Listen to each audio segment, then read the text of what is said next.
Okay, let's talk about lesson number one. Lesson number one is our first introduction to driving with the student. Now, most of them will have had time with their parents. However, this is their first time with us, so it could be a little bit of a nerve-wracking experience. There's a lot of information to cover. Basically, I'm going to run through this sheet and break down each category so we're all on the same page and we're all teaching the same methods. Okay? When we first talk about the vehicle walk-around, the point of a walk-around is to make sure that there aren't any objects or obstructions that we could be running over or running into. Okay? It's also an opportunity to make sure our car condition is where it should be. So we want to encourage students to learn how to park in a position, typically so they would be approaching their passenger side, so that it encourages them to do the walk-around each time. Okay? So for example, when I park somewhere, I will either back in or I will forward park in a position where as I approach my car, I'm coming at an angle toward the passenger side. I'm looking at my car, no objects behind the car. I'm looking underneath the car. I'm looking at taillight lenses, making sure nothing's broken. There's no damage to the car, nobody door dinged my car. Okay, the tire condition looks good. I'm walking around the passenger side and I'm coming up around the driver's side. So that way I see all sides of my car before I get into the car. Okay? Now keep in mind, when you're sitting in that driver's seat, once you sit down in that seat, there's a lot of distance to the front, to the back, and to the sides that you cannot see. So say somebody left an object, you're at Walmart and somebody dropped a watermelon out of their car, right? And it's sitting right in front of your car. You would not see that if you didn't do a walk-around check. Now hitting a watermelon, probably not a huge deal. But what if it's a toy or it's something that could puncture or damage your tire? Things like that. So we want to explain the importance of a walk-around. So use examples to students, okay? By lesson 2, they should be doing this all on their own, okay? They should know this. So lesson 1 is where we explain it to them, give them an opportunity to do it, and then we want to see it continued throughout the next lessons. The under the hood check is typically done halfway through lesson number 1. So after you go to Quick Trip, take a break, you're going to have them pop the hood. I usually have them do it. If they don't know how to do it, walk them through, but have them do it. Okay? They need to find that secondary latch under the hood. So that way it encourages them to do that with their own car and they know how this works. The under the hood check is basically 7 areas we're checking. Power steering fluid, brake fluid, antifreeze coolant, washer fluid. Make sure they know how to pull the dipstick out. So just pull it out a little bit so they can see what a dipstick is. Where we add oil, okay? When we talk about air, the car breathing needs air and fuel. Where's the air filter at? I like for them to point that out, okay? Now a lot of these cars now are more difficult to take the air filter out, so don't feel the need to take it out, but point out where it is, okay? Big pipes mean air is traveling through those, so point that out. So if you can't find your air filter, find the biggest plastic pipes, follow that to some type of a chamber, and that's where your air filter will be. And then our batteries are last thing.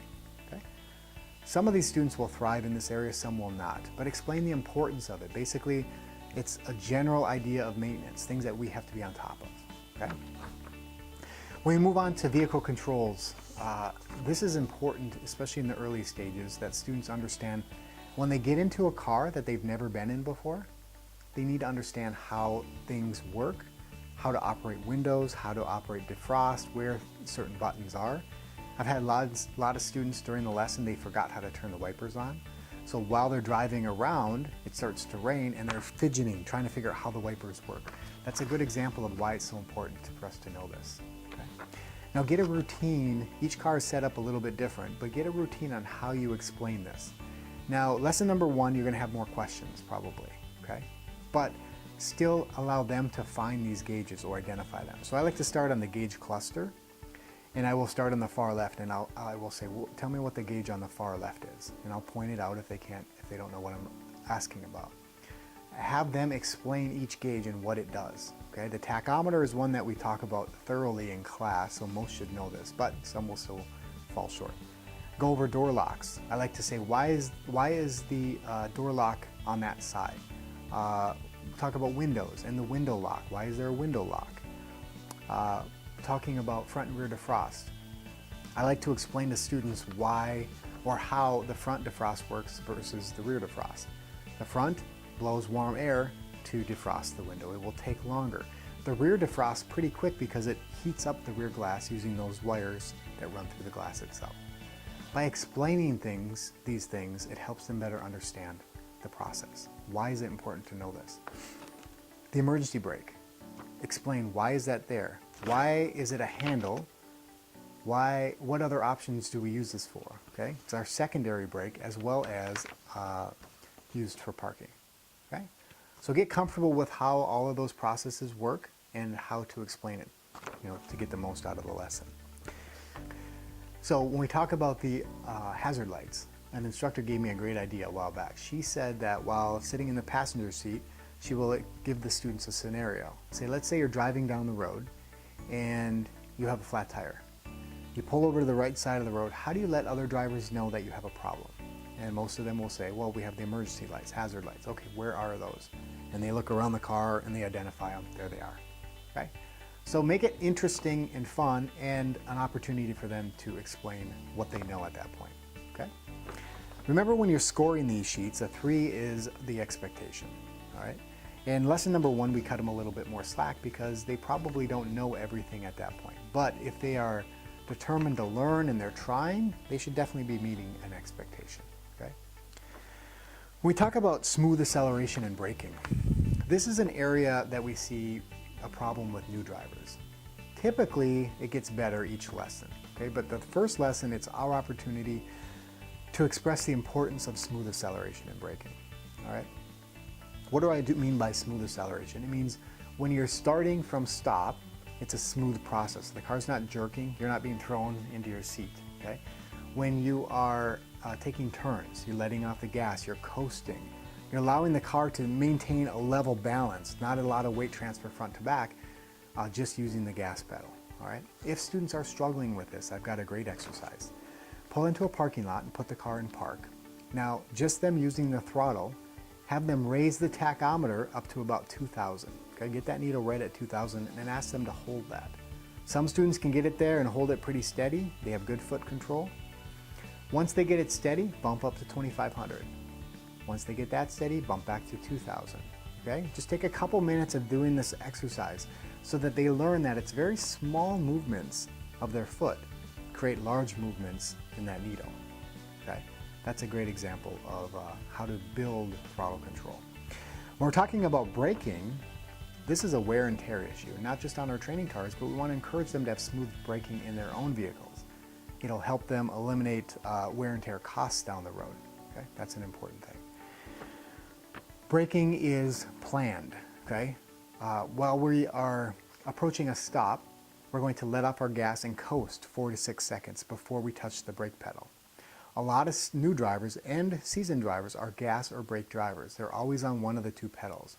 We can smooth out braking by letting off the gas, coasting, 1, 2, 3, 4, slowly applying brake pressure, coming to a stop where there is no jerk at the end of the stop.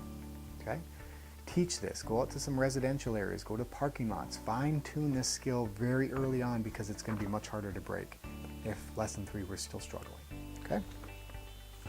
We talk about limit lines and crosswalks. This is all about them just understanding the driving dynamic. Okay, in residential areas, you might see more limit lines. You know where stop signs are.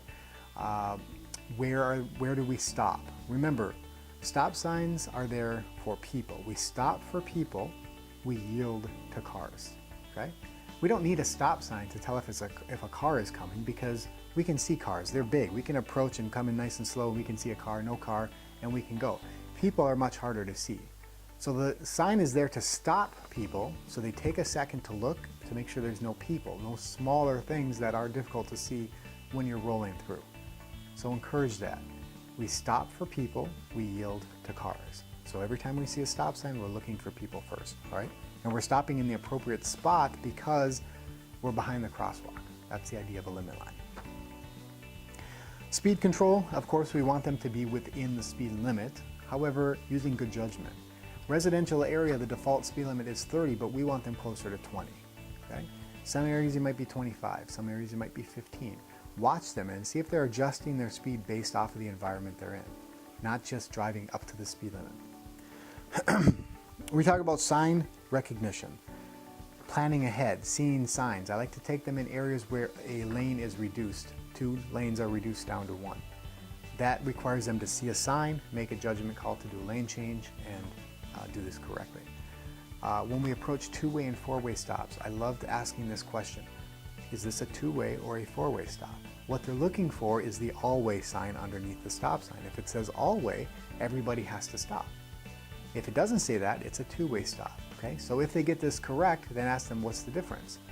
Then ask them, what are the rules of a four-way stop? Okay? The rules are the first person there goes first. Simple as that. If there's more than one person, it goes in the order of who stopped. Okay? So you could be third in place, second in place. Paying attention as you approach your stop is important so you know your placement. All right? If two people stop at the same time, the rule is the person to the right goes first. All right? So ask them to explain this. Try to get them to pull all of this knowledge that we covered during the classroom session. Okay, let's talk about lane changes. We teach this in class, smog. Signal, check mirrors, look over your shoulder, and go. This makes a lot of sense in class. The students typically understand this. But when they get out on the road, it's much different. Things are moving, right? They're trying to identify different things. They're looking over their shoulder. The car tends to turn in the direction their head goes. So in the early stages, we might see more issues that come up. The main focus here is practicing in a safe area where there's two lanes and you can go back and forth a few times. Ask them why. Why are we looking over our shoulder? Okay? Some students will just do it because you told them to, and they flip their head over and they're not even seeing anything. They're just doing the process. Why do we look over our shoulder? To see if there's anyone in our blind spot. If they don't understand blind spot, pull the car into a parking lot, hop out of your car, and stand kitty corner to the rear bumper. And have them look in their mirrors, and they're going to see that they can't see you in that position. That's their blind spot. Okay? Or pull up to a car. Use some type of a reference for them to understand blind spot. When we're talking about curve driving, we're talking about speed and approach and exit a curve. Okay? Basically, we want to make sure students are anticipating the curve, reducing their speed as needed, and when they're pulling out of the curve, they're not crossing over lines or anything like that. Okay? Sometimes we're dealing with a curve in like a merge situation, so we're going to be watching for signals then too, right? Traffic lights, green means go, red means stop, yellow means yield or the light's about to change, all right? They know what the colors mean. The whole idea of judging or assessing on a traffic light is to see how they handle them. As they're approaching, are they anticipating light changes? Are they scanning their intersection? When they do stop, do they know what a green arrow means? Do they know what a flashing yellow arrow means? Do they know that when it's a solid green and they're making a left turn, how to handle that? So traffic lights is all about assessing their ability to handle controlled intersections that use traffic lights. Okay? So go through a bunch of scenarios. Don't assume that because they do it once or twice correctly that they've got it down. They might have just gotten lucky, and they might not have been exposed to a more challenging situation. So throw them in another one. The right turn on red, another area with traffic lights. The only time you can't make a right turn on red is if there's a sign that says no right turn on red, or a red arrow or a red light signaling no right turn on red. Every other time we can make a right turn on red. Now we get this question often, do I have to make a right turn on red? Yes. If there's no pedestrians, and there's no cars coming from the left, you have to make your turn. You have to keep traffic flowing, okay? So remind students of that, where some might not go and say, well, I wasn't sure, so it was easier to just wait. No, you legally still have to make that turn, even if you don't know, as long as it's safe to do so. So run through the right turn on red a couple times at least, and you'll see this again in lesson number 2. Proper use of lane position. Lane position is 1 is the center, driving down the middle of the lane. 2 is to the left, closer to the center line. Lane position 3 is to the right, closer to the white line, to the curb line. Why do we change lane position? Because there might be objects in the road. Let's assume that there is a bicyclist. We're going to ask our students to move to lane position 2 to give that bicyclist more distance. If there's objects in the road, when cars are coming toward us on a two-way road, I prefer to drive in lane position 3, give myself a little bit added space between me and oncoming traffic. Okay? So walk through lane position and see if they're doing that, see if they're adjusting accordingly, or if they're just kind of driving down the middle the whole time. All right? We've covered this in class, they should understand lane position. Mirror checks. This is an area we see a lot of students all the way through struggle. Checking your mirrors every 10 to 15 seconds. Okay? Just a quick check in the rearview mirror, make sure we know what's behind us. Checking your side mirrors to know what's beside us. Watch for this. I like to have the little mirrors in our cars so that you can see their eyes, okay? That's a good opportunity for you to look at their eyes and see if they are scanning their environment, okay? Space management, this is an important one throughout all of driving, but we're going to notice it more while we're following vehicles and as we approach a stopped position, okay? So if they're approaching cars and they're stopping and they can still see the bottom of the back tires of the car in front of them, that's good space management. And you're going to ask students, or they're going to ask you often, why am I so far back? I want you to ask them that question, why are we so far back? Why do you think we need to be here? There's a couple reasons. One is if you get rear-ended, you're less likely to rear-end the car in front of you. Another good reason is getting in the habit of keeping that 12 to 15 feet of space in front of you. If your car slides, let's say it's icy, there's black ice at an intersection. As you approach, if you're already planning to give yourself 15 feet and you slide 5 or 6 feet, you're not going to hit the car in front of you. So that buffer is for their safety as well. And finally, which is probably my favorite reason, is that if I'm looking in my rear view mirror and I'm stopped and I see somebody coming in too fast, I don't want to be trapped, okay? I want to have an opportunity to pull my car out of that space if somebody's about to run into me, okay? So run through these different scenarios. Give them reasons for doing what we do versus just saying, well, that's just how it's taught. That's what the law is, or that's what we're expecting, all right? They will learn a lot more that way. Parking, we've got a few different areas of parking, okay? The first one here in this category is angle and perpendicular. Can they pull their car into a space, staying between the lines, being square within the space? Angle parking is the easier one to get in, but it's the more difficult one to get out, especially if you have a car parked on your right side. Explain that. When we do our downtown angle parking, I want them to park next to a car so that they can see how difficult it is to get out. And not just so they know it's difficult to get out of a space, for when they're doing it, but they know it's difficult for other drivers. So if they're driving in an environment where there's angle parking, they need to be extra cautious because people backing out can't see them. So then I ask them, how do we know if a car is backing out? What are they looking for? Typically brake lights, and they should see reverse lights, right? So when they're driving in these environments, they're going a little bit slower, they're scanning for pedestrians, of course, they're looking for any brake lights and reverse lights on cars on their right-hand side who might be backing out, okay? So we're going to teach them how to do it and what they need to do to be safe, and then how to handle situations where they're dealing with other drivers. Same with perpendicular parking as well. You can do this in a parking lot at Target or Walmart or wherever, just to test them out. It's a good thing to run through a couple times. Parking next to a curb. I usually take advantage of this during the residential driving. We'll find an area in a residential neighborhood, and we'll do loop driving. Now loop driving is basically find a path that's probably like a half mile, 3/4 of a mile in duration. You're going to take left turns and right turns, and you're going to park, and you're going to deal with stop signs. Then you're going to stop, and you're going to do it again and again, probably 3 times, especially for lesson 1. What we want to do is get them comfortable with where they're going. Because what happens during driving lessons, and anytime you've ever been a passenger trying to give directions, or a driver and somebody trying to give you directions, the more time you have to know where you're going, the easier it is. Your anxiety level goes down. Students have no idea where they're going. They're expecting you to guide them. But when you start doing loop driving, they get comfortable with the process. They start to learn where the left turn and the right turn is, okay? And then they can work on their parking multiple times in the same spot. They can become more proficient with it, okay? But curb parking is, one of the things I like to explain to students is a 2-way road where cars can park on both sides of the road is the equivalent of a 4-lane road. You have a parking lane, a driving lane, and a parking lane, okay? So just like any time we do a lane change, we signal, right? So as we're approaching our parking space, we identify it far up ahead. We're gonna signal, check our mirrors, look over our shoulder, make sure there's no bicyclists coming up between us or any objects that we would have to avoid.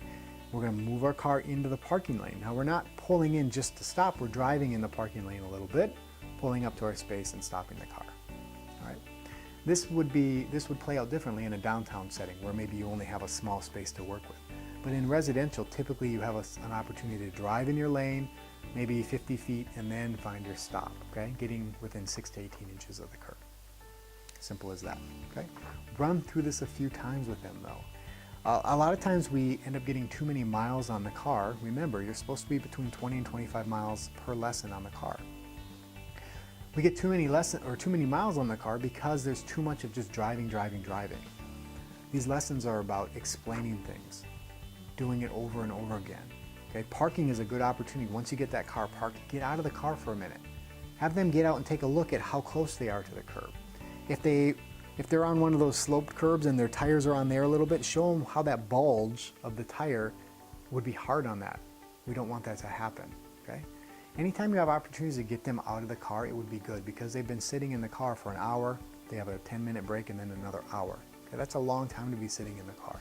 So get them out, talk, explain things, okay? Okay, when we're talking about merge and yield situations, we're talking about roundabouts, we're talking about merging onto the highway, we're talking about merging, for example, on 16th Street South and Broadway.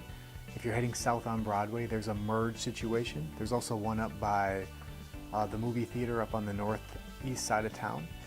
That's our merge yield scenarios. So what we want to do is expose them to as many as we can. The goal is that they handle the situation with the proper signal use, proper observation, and speed control. Let's take a look at roundabouts first. The roundabout law says that there is no use of a signal anymore. So you enter the roundabout and you exit without any turn signal at any point. Now, the main focus of entering a roundabout is smooth traffic flow. The concept is that there should be no stopping, right? So what we want to train students is as they approach a roundabout, they're scanning their environment. They're looking for any cars in the roundabout or anybody entering the roundabout. They're timing it right so they can flow into the path or into the gap between other cars. That's the goal. Now, once they're in the roundabout, I want to encourage signal use for exit. And the only reason I say this is because it's confusing to other people who are trying to enter the roundabout if they don't know when someone is exiting. So if there's 4 exits and you're going around the circle, a person could just keep going around and around and around, correct? And I've done that with students to teach them speed control throughout the roundabout. But the idea is that we want to let other drivers know when we're leaving the roundabout. So when they're entering, they recognize that it's an opportunity. So I would encourage you to tell them to signal that they're exiting. Now, I've heard a scenario where people would leave their left signal on while they're in the roundabout. So people know that they're maintaining the circle, and that would be confusing. I think most people would see that as a signal that was left on unintentional. So signal to exit, just prior. So when you pass the exit prior to the one you want, that's when you would turn your signal on and then exit, okay? When we're doing a merge situation, for example, on Broadway to 16th Street, we're going to approach our lane, we're going to turn our signal on, enter the merge lane, turn the signal off. Halfway through, we're going to turn the signal to the left, they're going to do a lane change, okay? They're going to come in, as long as it's okay to turn, they're going to signal, look over their shoulder, check their mirrors, boom, and they're out, okay? Look for these patterns we're watching for, okay? Observation is key there. Active driving is something we're going to score them on for every lesson. Active driving is looking 15 seconds ahead, planning. You're going to see that in smooth stopping. You're going to see that with observation when it comes to 2-way and 4-way stops, when it comes to traffic lights, when it comes to pedestrian crossings. Active driving is something we can't really tell what they're looking at, but we can see by the way they drive the car whether they are an active driver or not, okay? So make sure we're watching for that and score accordingly. Don't be too lenient on this one. Active driving is so important. If they're missing critical things, for example, they don't see a light about to change, or they're coming up to stop signs too fast, score them low on the sign recognition and then score them low on active driving, okay? Those should kind of go hand in hand. The last part of lesson 1 is where we ask students to reverse their car into a driveway. And the purpose of this is to start building their experience driving backwards. So during lesson 2, when we do the 90-degree reverse, they will be a little bit more comfortable with that exercise. So basically, we want to find a nice secluded area, some residential area where there's not a lot of traffic.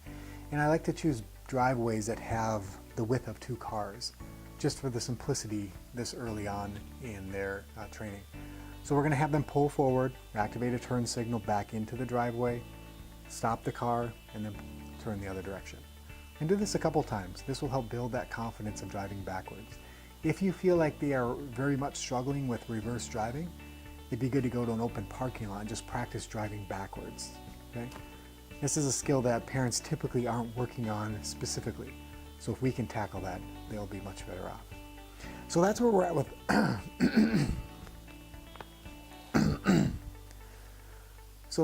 with lesson number 1.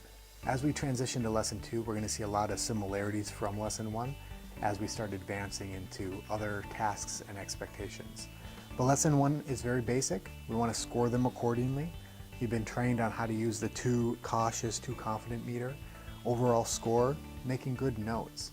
And the big thing about each lesson, I will remind you with each training tutorial here, talk to parents if you have the opportunity. Even if it's just 30 seconds to run through a couple things and say, hey, they're doing well on this, they need to work on this, they're a little bit nervous here and a little bit cautious or too confident here. Just something to get the parents involved in the process. They will appreciate that.